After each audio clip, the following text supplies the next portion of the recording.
ने बढ़ा ली अपनी ताकत, परमाणु हथियार जुटा रहा भारत। क्या अब चीन को भी पछाड़ देगा भारत?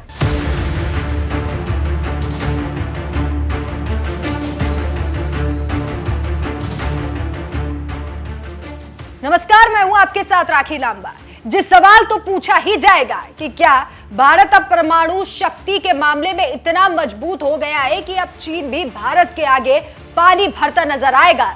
अब चीन भी भारत के आगे हथियार डाल देगा, क्योंकि नरेंद्र मोदी के सत्ता में आने के बाद से वैसे तो भारत ने हर क्षेत्र में खुद को बढ़ाया है, लेकिन रक्षा क्षेत्र का बजट भी खूब बढ़ा है और भारत ने खुद को मजबूत भी किया है। और जहां तक की बात है परमाणु हथियार की, तो सबसे मजबूत हथियार परमाणु हथियार ही होता है। किसी भी देश का इस समय दुनिया भर के 9 देशों के पास परमाणु हथियार है, जिनमें भारत का नाम भी शामिल है। पिछले साल 2022 तक भारत के पास 160 परमाणु हथियार थे और भारत लगातार इसमें इजाफा भी कर रहा है। इसी बाबत Stockholm International Peace Research Institute ने दावा किया है कि भारत में परमाणु हथियारों की संख्या लगातार बढ़ रही है। रिपोर्ट में कहा गया है भारत के पास लॉन्ग रेंज की मिसाइलें हैं जो पड़ोसी मुल्कों पाकिस्तान और चीन तक तबाही मचा सकती हैं। भारत अपने जखीरे में इजाफा कर रहा है और अब भारत जब अपनी ताकत बढ़ा रहा है तो फिर इसकी एक वजह उसके दुश्मनों का इस क्षेत्र में मजबूत होना भी तो होगा ही होगा। भारत के दुश्मनों की परमाणु ताकत क्या है, लेकिन उससे पहले ग्राफिकली भारत की ताकत को जान लेते हैं। तो सिप्री की रिपोर्ट के मुताबिक साल 2021 में भारत के पास 156 परमाणु हथियार थे, जिनकी संख्या 2022 में बढ़कर 160 हो गई। अब अगर पाकिस्तान की परमाणु ताकत की बात करें तो रिपोर्ट के मुताबिक पाकिस्तान के पास 165 परमाणु हथियार है। हालांकि इसका यह मतलब नहीं है कि भारत कमतर है, बल्कि अगर कभी परमाणु ताकत का इस्तेमाल करने की बात आती है तो भारत ही पाकिस्तान पर भारी साबित होगा। पाकिस्तान के मुकाबले भारत ज्यादा बेहतर होगा, क्योंकि भारत के पास ज्यादा अच्छे लॉन्च पैड्स और हथियारों के ट्रांसपोर्टेशन की सुविधा है। अब जानते हैं कि पाकिस्तान के पास आखिर कौन कौन से हथियार हैं। पाकिस्तान के परमाणु हथियार के खजाने में कम दूरी वाले नस्त्र, हत्व, गजनवी, अब्दाली मिसाइलें हैं जो 60 से 320 किलोमीटर तक रेंज से हमला कर सकती है।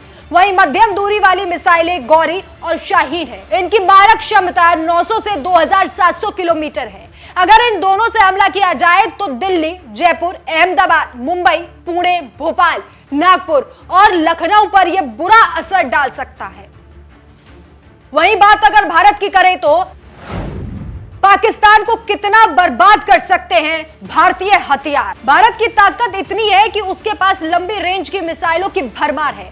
कम दूरी की मिसाइल पृथ्वी और अग्नि 1 है, जिनकी मारक क्षमता 350 से 700 किलोमीटर तक है। वहीं अग्नि के वेरिएंट 2 की क्षमता 2000 किलोमीटर है और अग्नि 3 के वेरिएंट की क्षमता 3000 किलोमीटर है। और अग्नि 5 की अगर बात करें तो इसकी मारक क्षमता 5000 किलोमीटर है। इन सभी मिसाइलों की मदद से भारत आसानी से पाकिस्तान पर परमाणु हथियार दाग सकता है और पूरे पाकिस्तान को तबाह कर सकता है। रावलपिंडी, लाहौर, इस्लामाबाद और कराची का तो नामो निशान तक मिटा सकता है। अब बात भारत के एक और बड़े दुश्मन देश की, ड्रैगन की, चालाक चीन की। चीन के पास कितने परमाणु हथियार? अमेरिकी रक्षा विभाग के मुख्यालय पेंटागन की रिपोर्ट के मुताबिक साल 2021 में चीन के पास 400 परमाणु हथियार थे, जिनकी संख्या 2023 में बढ़कर 500 से ज्यादा हो गई। और चीन लगातार परमाणु हथियार बनाने की दिशा में काम कर रहा है। साल 2030 तक तो चीन के पास परमाणु हथियारों की संख्या 1000 होने का अनुमान है। वहीं 2035 तक हो सकता है कि चीन के पास 1500 परमाणु हथियार हों। चीन को फिलहाल जरूरत है अपने परमाणु हथियारों की मेकिंग पर रोक लगाने की। ये जो चीन दुनिया के खात्मे का सामान इकट्ठा कर रहा है, चीन को अब यहीं पर रुक जाना चाहिए। जिस तेजी से वो अपने देश में न्यूक्लियर वेपन बना रहा है, वो सिर्फ भारत ही नहीं बल्कि पूरी दुनिया के लिए एक बहुत बड़ा खतरा है। अब आपको बताते हैं कि आखिर कौन कौन से देश हैं जो परमाणु हथियारों का जखीरा इकट्ठा करके रखना चाहते हैं और निरंतर इस दिशा में आगे बढ़ते जा रहे हैं। किन किन देशों के पास कितने परमाणु हथियार? दुनिया भर के 9 देश, जिनमें अमेरिका, रूस, ब्रिटेन, फ्रांस, चीन, भारत, पाकिस्तान उत्तर कोरिया और इजराइल के पास परमाणु हथियार है। जनवरी 2023 तक पूरी दुनिया के देशों के पास कुल 12,512 परमाणु हथियार हो जाएंगे, जिनमें से 9,576 हथियार सेनाओं के पास है। 3,844 मिसाइलें और एयरक्राफ्ट के साथ तैनात किए गए हैं। विशेष रूप से रूस और संयुक्त राज्य अमेरिका के पास सभी परमाणु हथियारों का लगभग 90% हिस्सा है। वैसे ये जो पूरी दुनिया इतनी तेजी से परमाणु हथियार बढ़ाने की तरफ बढ़ रही है, जिस तरह से पूरी दुनिया इस परमाणु शक्ति के बल पर खुद को ताकतवर बनाने के लिए काम कर रही है, वो इस पृथ्वी के लिए बिल्कुल अच्छा नहीं है। इस पृथ्वी के लिए बिल्कुल बेहद खराब है। वैसे ये जो आंकड़ों के जरिए हमने भारत और भारत के दुश्मनों की परमाणु ताकत का जो डेटा आपको ये सामने रखा है, उसके बारे में आप क्या कहना चाहेंगे? हमें कमेंट कर अपनी राय जरूर बताएं। नमस्कार।